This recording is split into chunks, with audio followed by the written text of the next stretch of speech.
दरभंगा पहुंचे पूर्णिया के सांसद राजेश रंजन उर्फ पप्पू यादव। चंदन पट्टी स्थित यामाहा शोरूम में मोहम्मद फैज की हुई हत्या को लेकर राजनीति भी तेज हो गई है। पूर्णिया सांसद पप्पू यादव आज पीड़ित परिवार से मिलने पहुंचे, जहां उन्होंने परिजनों को सांत्वना दी और न्याय दिलाने का भरोसा दिया। बताया जा रहा है कि मोहम्मद फैज अहमद की हत्या उस समय कर दी गई जब शोरूम में कंप्यूटर पर वह काम कर रहे थे।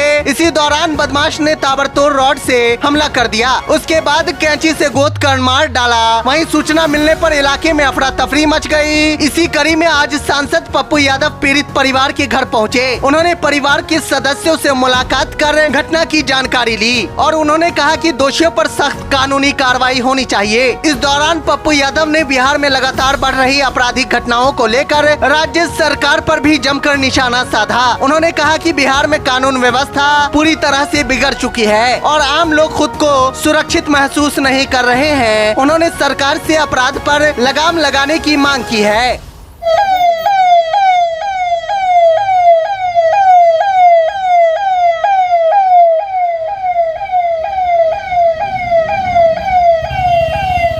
शासन प्रशासन तो खैर मैं मानता ही नहीं हूँ कि कुछ ये लोग समाज के प्रति इतनी उदासीनता है। और मुझे लगता है कि पूरे प्रदेश को नेता और अपराधी माफिया और पदाधिकारी का गठबंधन पूरे हाईजैक कर लिया है।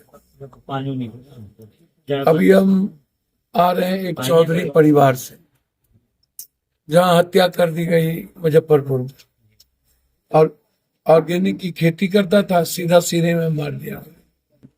उसके पहले हाजीपुर में थे, 10 रुपये के लिए गोली मारा जा रहा है। एक साधारण से मुद्दों पर रिवेंज लिया जा रहा है। तो जिस तरीके से मुजफ्फरपुर, दरभंगा तो वैसे भी क्राइम का लगता है कि जोन बन गया। ये लगता ही नहीं है कि जो कुछ बचा है जो क्राइम नहीं कर रहा है, या तो मिडिल क्लास है, या तो लोअर क्लास है, या तो गरीब, या जिसको जो मिनिमम रिक्वायरमेंट भी जिसको फुलफिल नहीं। इतनी बड़ी भयावह मौत और इतना ज्यादा भीतर में गुस्सा और नफरत, ये छोटा कारण तो नहीं हो सकता। इसके पहले भी कई मर्डर दरभंगा में हुए, आप उसमें न्याय नहीं मिल पाई। मुजफ्फरपुर में कई घटना घटी, उसमें न्याय नहीं मिला। अब आप फिर इस घटना को डायलूट करना चाह रहे कि पैसा बाकी था। जब फरवरी से वो गए ही नहीं और जून हो गया और पैसा उनको दे दिया गया, तो फरवरी और जून के बीच का जो ड्यूरेशन है वो 5 महीने का है। तो इतना 5 महीने में गुस्सा कम होता है, बढ़ता नहीं है, क्योंकि 5 महीने के अंदर तो वो मिले नहीं, या उनको किसी ने नफरत से भगाया नहीं, या पैसे के लिए दोहराया नहीं। गुस्सा का कोई कारण होगा ना, नफरत का कारण तो दिख नहीं रहा है। जो कारण डीएसपी साहब बता रहे वो कारण नहीं होते, हम तो नहीं मान। 1200 रुपया जो मिल गया और 4-4 बार जाके लौट के गया, फिर मारा, गया फिर मारा। ये जो खौफनाक मंजर है, कभी फारबिसगंज, कभी कुछ, इस खौफनाक मंजर में समाज कहां सुरक्षित। हम मानते हैं कि समाज भारत की बहुत कमजोर हो चुकी है, आइसोलेशन में, संघर्ष नहीं करना चाहती। सबके सब ट्विटर पर, सोशल मीडिया, फेसबुक पर जिंदगी जी रहे।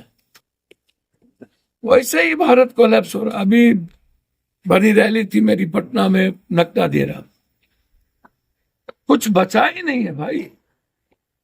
न बच्चे सुरक्षित, न आम आदमी सुरक्षित। कारण क्या है ना उसका पता, कौन कब किसको मार दे ना उसका पता, क्यों मार दे उसका पता। मतलब सारी उम्मीदें खत्म हो जाए और समाज मुख दर्शक बना हुआ रहता है। लड़ने की ताकत खत्म हो गई। जो परिस्थिति है उसमें दरभंगा क्राइम जोन, मैंने पहले भी कहा कि कोई इकबाल ही नहीं है, डर ही नहीं है। क्रिमिनल को, क्राइमर को डर ही नहीं। छोटे छोटे बच्चे आके गोली मार रहे हैं, ताला तोड़ रहे हैं।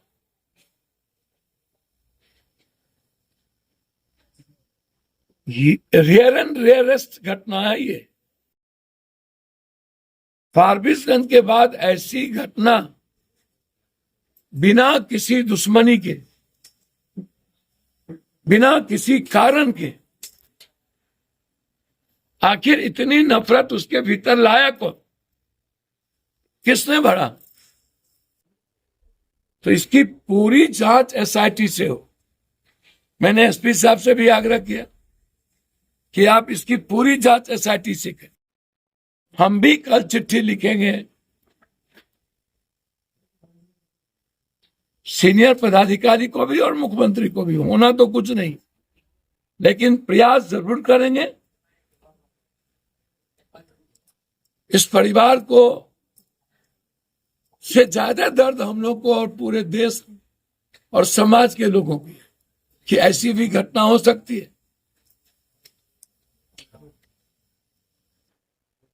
तो दरभंगा में इतना भयावह डर और समाज मुख दर्शक, समाज चुप।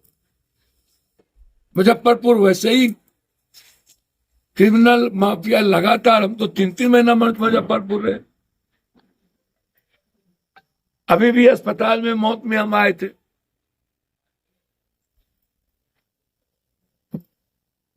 कोई ना बच्ची सुरक्षित, ना आम आदमी सुरक्षित। इसीलिए इस परिवार को सरकार कम से कम 20 लाख का मुआवजा दे, एसपीडी ट्रायल करे, उसके मोबाइल का कॉल डिटेल निकाले, लोकेशन निकाले, किस किस से बातचीत हुई है उससे भी पूछताछ हो। सर, जैसा कि अभी आप